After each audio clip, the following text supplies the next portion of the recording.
We have been working on a distributed environment where you use intelligent sensors to monitor all these behaviors all around the world. Whether it's, your supplier in an earthquake region, or whether your supplier next door says, I'm sorry, I'm going to be 2 days late. Do I need to respond to that? Do I need to change the plan? So that makes the system very flexible and very responsive.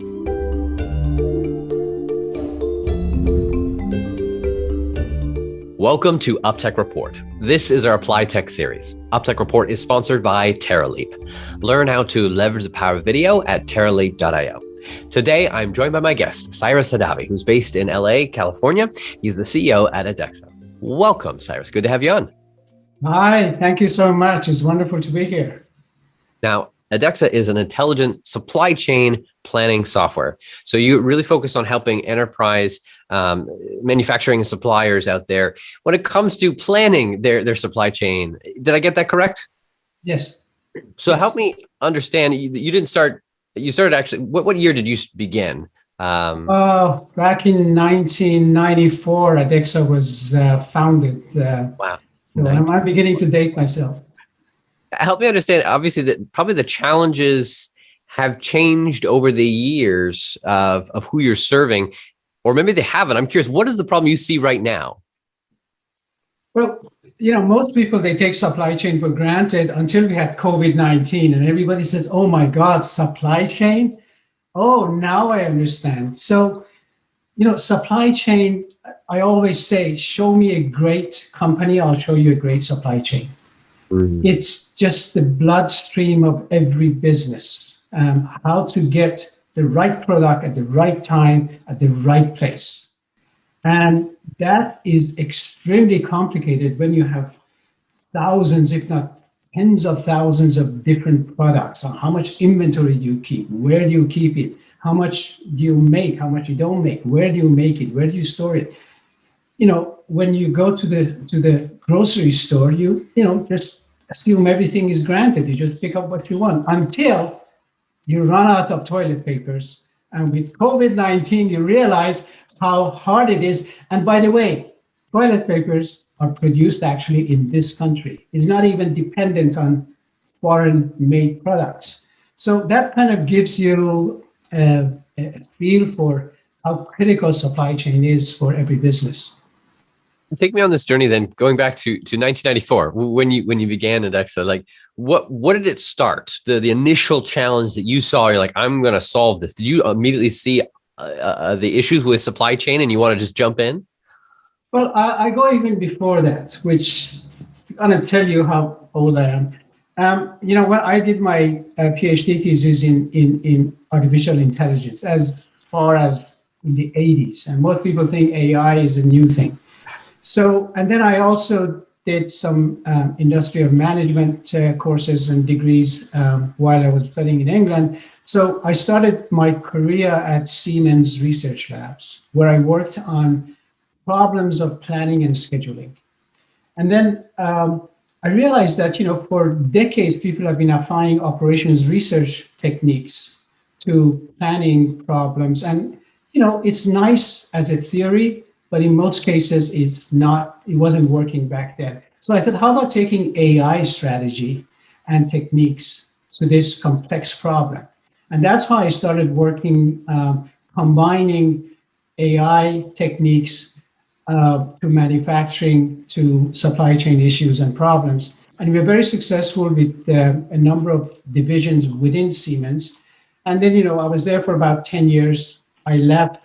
And I started with a very small startup company in the same area.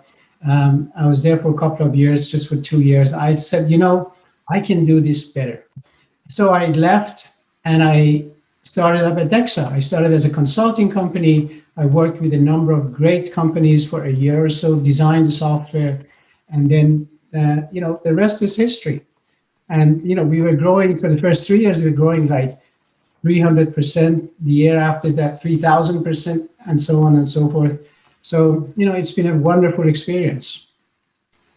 Doing your PhD on AI, artificial intelligence, you said in the 80s, how has AI stayed the same and changed since then? AI actually was invented back in the 50s, but the kind of requirements and processing that is needed for artificial intelligence, machine learning, required a lot of memory, and it required incredibly powerful computing power.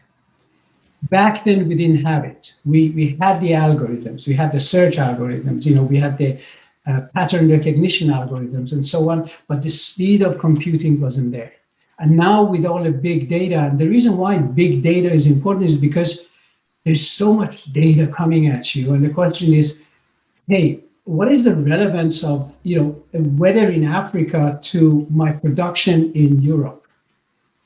That's why you get so much data coming at you, and there's so much, every consumer behavior, every product design, all of these are interrelated. So you want to keep them in a big place and then look at them and process them and say, so, when this happens, this is going to happen. So you can predict the future by learning the patterns that are going on in the universe. Yeah, when you were working at Siemens and a bit later, were you actually writing and developing actual algorithms themselves, like trying to decide, we'll use this here and this here? Oh, absolutely. Absolutely. We had, we developed algorithms. We had patents on, for the first time in supply chain planning algorithms. It's a very interesting, dynamic, complex, and it's getting more and more complex. Look at the number of disruptions we have been facing recently. From COVID-19 is kind of an exception, but not really, because companies are losing hundreds of millions of dollars. And I have backup with this statement every year because of disruptions. I'll give you a couple of examples. Texas freeze, tornadoes on the East Coast, Suez blockage because of this ship being stuck. It happens all the time. Now, these are the ones that we hear about, but disruptions also happen when all of a sudden people say, wow, I like red shirts more than green shirts. And all of a sudden demand goes up for red shirts. What do? All of a sudden toilet papers are scarce. What do? How do you respond to it? So the companies are relying now on systems, so-called digitalization, in order to see if something happens, what are my choices? How do I respond? But even more importantly, they use the system to predict what can happen, because you know what? My supplier in the month of December is always 2 weeks late. That's an underlying current in your supply chain that machine learning can tell you, so you can account for it. So that level of disruption, complexity, consumer demands. I want it the same day, Mr. Amazon. If you were Amazon, what do you keep? Where do you keep it? How many of these items do you keep? And these have to do with prediction and understanding consumer behavior and making sure that you have the right product at the right place at the right time. If you could go back to yourself, 20 years ago, and share something that now, being the leader of Adexa over the 27 years, but taking the knowledge you have now, is there anything you would go back and say to yourself then? As a scientist, as well as a business owner and so on, you all respond to the demands of the market. The demands of the market back then was very different to the demands of the market now. What happened was that, in the 40s and 50s, people concentrated on worker efficiency, machine efficiency. And then, people came along and said, it's not really equipment efficiency, it's factory efficiency. And then they said, yeah, that makes sense, because one equipment is isolated. What matters is the throughput. And then people came and said, not really, no, it's the whole enterprise efficiency. How do we work end to end? And then later on, supply chain comes along and says, no, it's the end-to-end supply chain. That's what the efficiency is. So that's how we've been responding to the market, understanding the needs and the way we view the problem and address the issues. Interesting. So the very fundamentals of what you're tracking, or the KPIs has changed over the years. Absolutely. And it makes sense to look at the end-to-end efficiency. People talk about green impact or green supply chains. And then you say, yeah, I'm going to go and buy a nice electric vehicle. But then if you look at the end-to-end cycle, these batteries, how were they made? Where are they going to end up?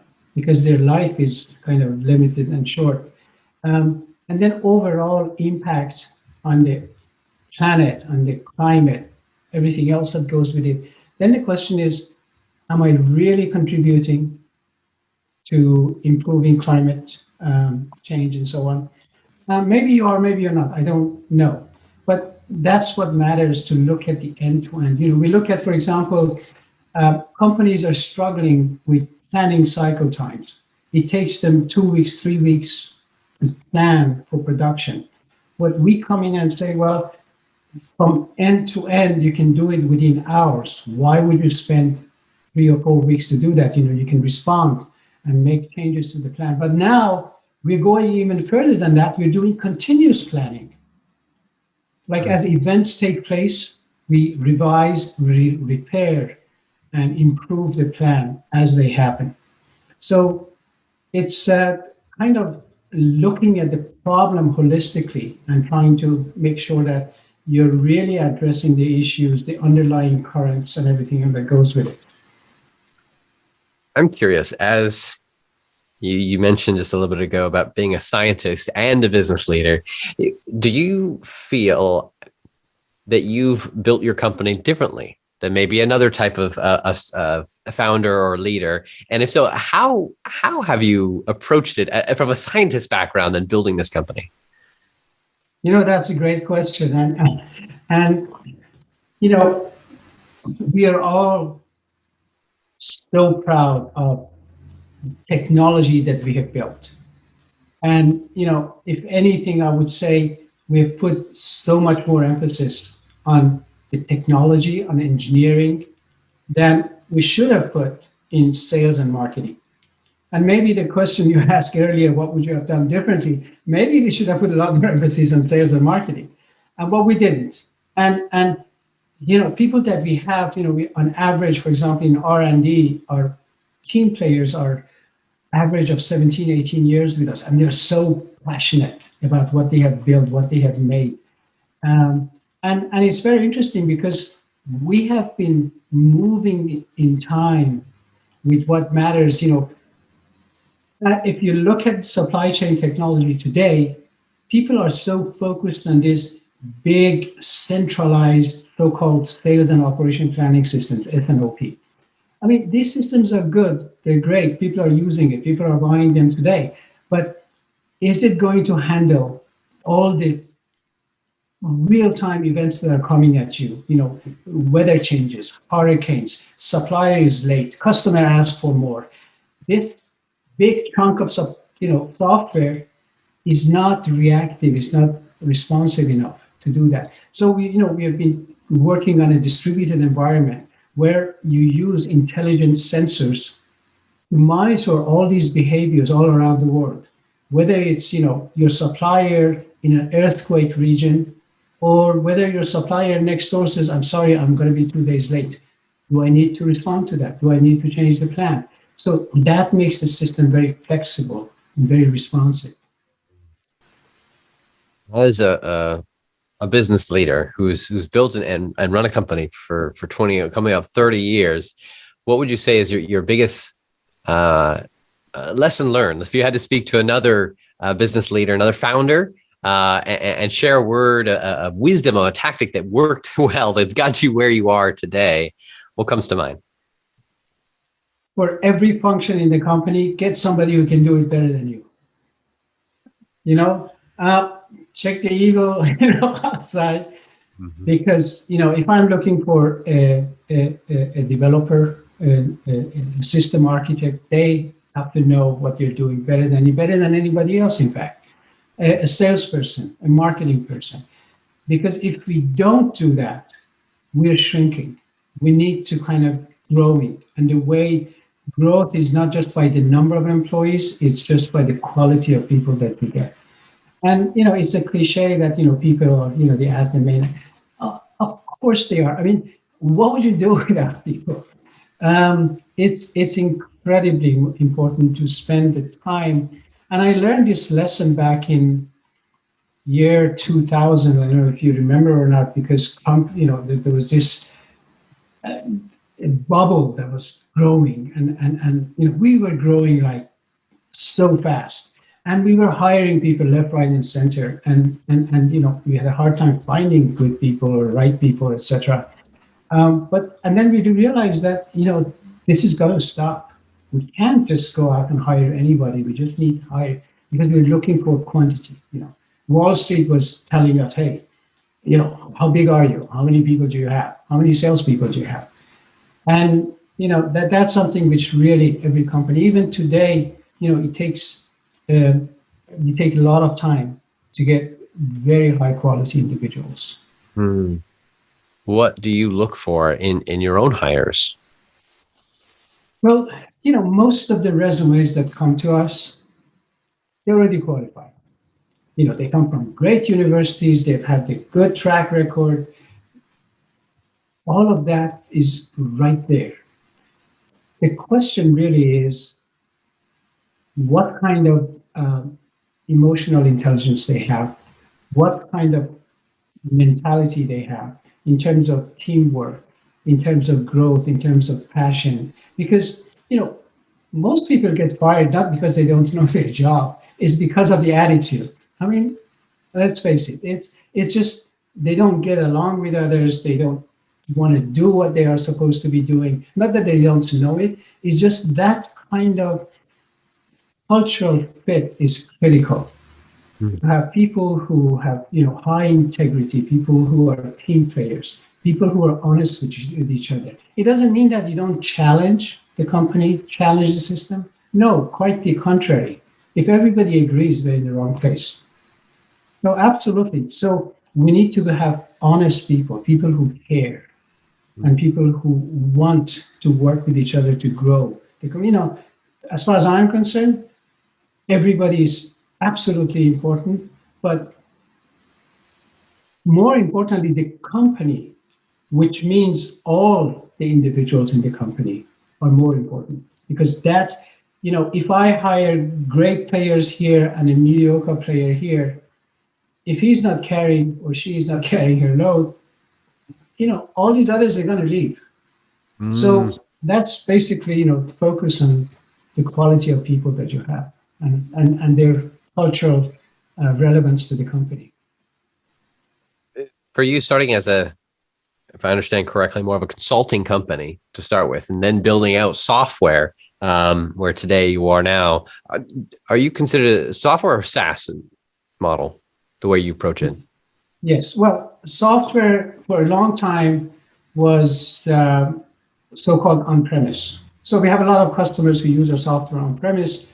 Now, for many reasons, big companies as well as small companies, they like software as a service because it removes a lot of work internally within the company. You put it all, on a cloud somewhere, and then we take care of administration. We take care of everything for you. You just run it, get results, and everybody's happy. And Wall Street likes it because it's, you don't own the software. You have to pay every year, every month to be able to use it. So is this recurring predictive revenue obviously is very important. So yeah, we offer our software now as a service. What's that evolution from consulting into software and now SaaS? What would you say is the biggest lesson learned of that process? Well, consulting helps because you understand the nature of the problems and challenges that the companies are going through. So working with them, helping them, and obviously as a consultant, what I was doing was helping them to understand, for me to understand the challenges and to help them to design business processes that they can use in order to be more efficient and better. Now, technology comes into it because it increases the velocity of speed. Same process, you can add, but you have a calculator, you can add a lot faster. So a business process, you can forecast your demand a lot faster. You can plan your supply a lot faster. You can send signals to your supplier a lot sooner. So a system essentially improves your cash to cash cycle. It improves your commitment dates to your customer. It reduces the operation costs because you can identify the problems or keep the right level of inventory very quickly. So all of these are essentially business process as well as technology, and then of course people put together. That's really the secret sauce. I'm curious as a business leader. It's like you've obviously seen the ups and downs that come with running the business. What would you say was one of the most challenging times that you were able to make it through and continue to grow from there? But that challenging moment maybe was a plateau or a difficult time. Can you think of one and share one? Given the history of our company, I can think of many, but the challenging times are things that happened, for example, in 2008. What happened in 9/11? What happened in the bubble burst in 2000? Those are the kinds of and the problem is that you hire great people, you work with them, and things happen which are out of your control. And if you don't take the right action, the ship is going to sink. Mm. So having to downsize or right size in certain instances, which is the nature of every business, was probably the hardest time for me. How do you handle that as the one who's having to make those decisions? How did it make you feel, and how do you personally motivate yourself through it, or keep going and having the right mindset? The only thing I can keep telling me, if I don't do this, everybody else is going to sink. So your choices are very clear. And in business, you need to have a clear mind. You need to have a warm heart and a clear head. But it's when choices are that clear to you, you have no other choice. And besides, the board is up there to say, hey, man, what are you doing about this? So what do you tell them? So you put the blame on them, right? The board's told me got to do it. This constant of ebb and flow, or constant moving forward. What drives you? Like, what keeps you excited? Both about this space, about the running the company, and just moving forward. What keeps me excited is when I see our customers, the way they use the software and the way they benefit from it. And I really mean that because, some of our customers, when they went through COVID, they switched their supply chain. One of them, it changed, a major apparel manufacturer, changed from hosiery to face masks, practically, virtually overnight. Another customer, they changed the configuration of their supply chain because of tariffs from China to make sure that they are optimizing the cost of their products. And they did that overnight. When you see that, and when you realize that, as a relatively small company, we are not Procter and Gamble, we are contributing to the economy. I mean, I can honestly say we have saved companies billions and billions of dollars because of the amount of inventory they're saving, because of gaining market share.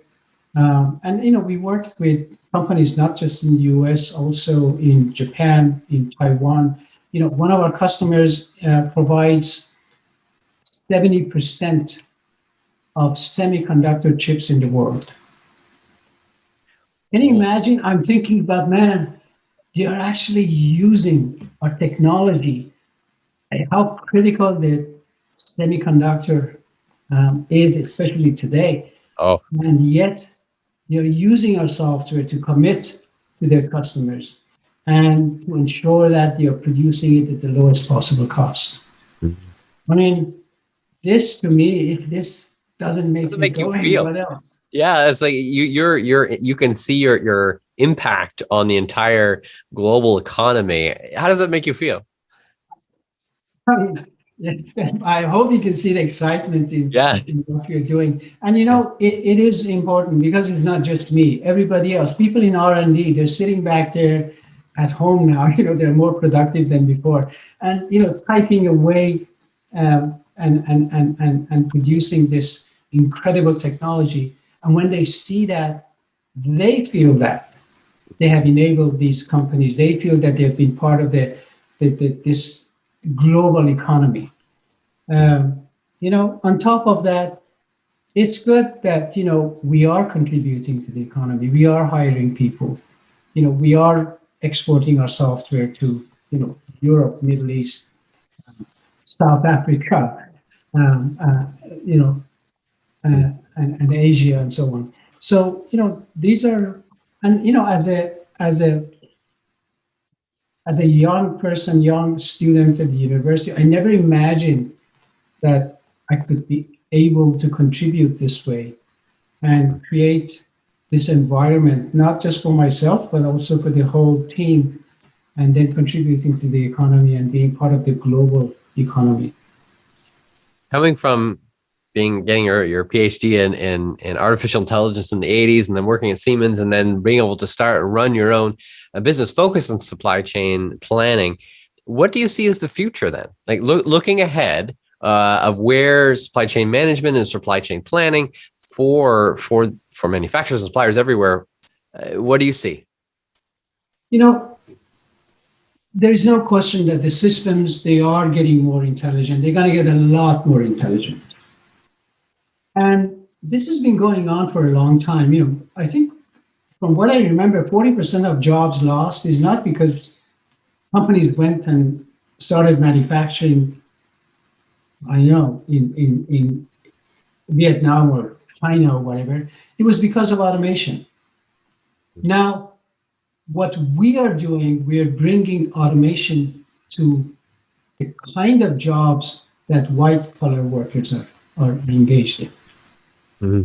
And this level of intelligence requires people who are doing this kind of job right now, they can train themselves to go even higher levels of function that they have for the company. For example, the planners in companies, they do a very critical job in every company. We help them to make fast decisions. Over time, we can help them to augment their decisions and recommend decisions to them, et cetera, et cetera. So the level of the level of help that the system offers the users is going to increase more and more and more, to the extent that now they can think more strategically. They become data engineers. They become people who can say, yeah, in the long run, this is how we need to redesign the supply chain. In the long run, this is how we need to renegotiate with our suppliers. So then, instead of allocating this job to this equipment or calling the supplier and says, can you send it sooner? Yeah, this is good. I mean, it's critical. But now the system can take care of that. Now we are creating intelligent robotic processes that interacts with the suppliers. And when they are late or when they don't respond, they say, what's going on? And then if they respond and say, we're going to be 2 days late, remember that information, tell another agent, say, hey, they're going to be 2 days late, pre-plan. And that takes care of everything automatically. And then later on, after 6 months, they come and say to the management, hey, this particular supplier keeps delivering late. You might as well change the delivery time from 2 weeks to 3 weeks. So then you create a much more accurate plans, or you find another supplier. So, these undercurrents in the supply chain, there's so much that we don't see, but the systems can detect that and they can bring it to the surface. If somebody, for example, goes to L'Oreal's website and keeps looking at a particular brand of lipstick, whatever the case might be, that is an indication that there might be much higher demand for this product in the next 3 months. So monitoring the activities on the website, all of these requires, this machine learning and intelligence. And this is what I meant by all this data and all these events coming at you, and how do you deal with it? And that's really what I see moving on to the future. The other thing is that companies now, we have drones delivering same day perhaps. I mean, it's already here. So as a manufacturer, how do you respond to these digital marketplaces and say, I'll give you what you need? And how do you do that? How do you respond to that? How do you plan for that? And a simple racing bicycle has 11,000 different configurations. Can you keep them in inventory? No. But you can respond to it and build them very fast. So that level of responsiveness, automation is, next day delivery from FedEx. Who would have thought of that? Same day delivery from Amazon. Who would have thought of that? 1 hour glass, making. Just the time is shrinking, and you need to increase the velocity of doing business. And that's what the challenge of supply chain is. Do you see in that last piece, you're just painting a picture, the shrinking of the quantity of supply needed will just the system will be smart enough so that the actual manufacturing of said items will be more on demand and less just build a whole bunch and then wait until we sell it? To some extent, yes, but certain products like semiconductor chips, they take months to be built, and they're getting more complex and the length of build. So yes, you can make things a lot more responsive, factories manufacturing, but you really need to be able to predict, to see what is my demand going to be like in such and such months of the year. Why is the case? Figure out what the causes are and what's causing those demand changes. You can figure out, in month of September, I'm getting hurricanes in east coast of the United States. In these areas, I have 2 suppliers there. What if they get hit by hurricane? What are my choices? What are my options? Have I designed my supply chain to be resilient? Mm-hmm. So systems that we are creating helps the team to predict that and to be able to know about it. Is it right? The way it works right now, would it be just prompting you and saying, by the way, this weather thing is going to be coming up next year, you should probably consider something else? Is that happening right now? Or is that... Absolutely. It says, this supplier in the months of June is going to be, their lead time is longer. Certain pieces of equipment, now we are what we call probabilistic or stochastic planning now, which means that the capacity of your equipment or your subcontractors is not always a constant. It changes depending on the season. Delivery performance in Ohio in winter is different from Ohio in summer. All of this information is available. We learn from it, and then we build it into the plan, as well as making recommendations to the management and saying that performance of the supplier, performance of subcontractor or equipment, etc. You said a little bit earlier also how this is truly automating the knowledge worker in many ways now, or the blue collar worker, those who are manning this, but it's not displacing them, and rather it's lifting them up to play more of an advisor or strategic role. If you were to speak to someone in this type of role, what would you encourage them that they need to be focusing on? It's like everything else. You need to constantly educate yourself. Things are changing. I've been educating myself as to, what is changing? What do I need to know? What do I need to know? Every day we have newer techniques, better algorithms, and so on and so forth. So, obviously this is not my primary job, but I need to understand what is happening to manufacturing, what is happening to companies, what is happening to geopolitical economy. All of these is just a matter of educating myself so that I can get better at what I'm doing. And, not with our users, with everyone, I think, unless we constantly go through this education process. At some point, obviously, I would become redundant. So it's a matter of time, really. Well, just a matter of time of where you're putting to educate yourself. Let me ask a more pragmatic or very just a tactical question. How are you educating yourself right now? Like maybe in the past, we'd open the newspaper and look at it, or we go to take a class at a school. But in today's era, where are you personally, not a system, but personally as a human, getting your sources of data, information, and keeping yourself educated? Yeah, there are plenty of publications such as reports from, let's say, McKinsey and Company. There are, reports in publications like Economist, Wall Street Journal, New York Times. There are a lot of relevant, and then you look at them, you read them, and then they reference other publications that you go to in order to get a better understanding as to what's going on. It's a matter of finding the right there are a lot of publications in the industry that we look at.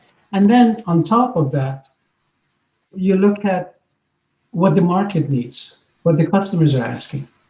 And you put the whole thing, a lot of things, by the way, that we are coming out with, customers never asked us. It's like what Ford said about, what did he say? So it was about, I forget, is about get more horses if you want to go faster as opposed to getting a car. So nobody knew about cars. Part of our job is to bring in, who knew about a cell phone being able to do all of this? Nobody asked for it. There's a lot of innovation is the kind of distributed agents that I just talked about.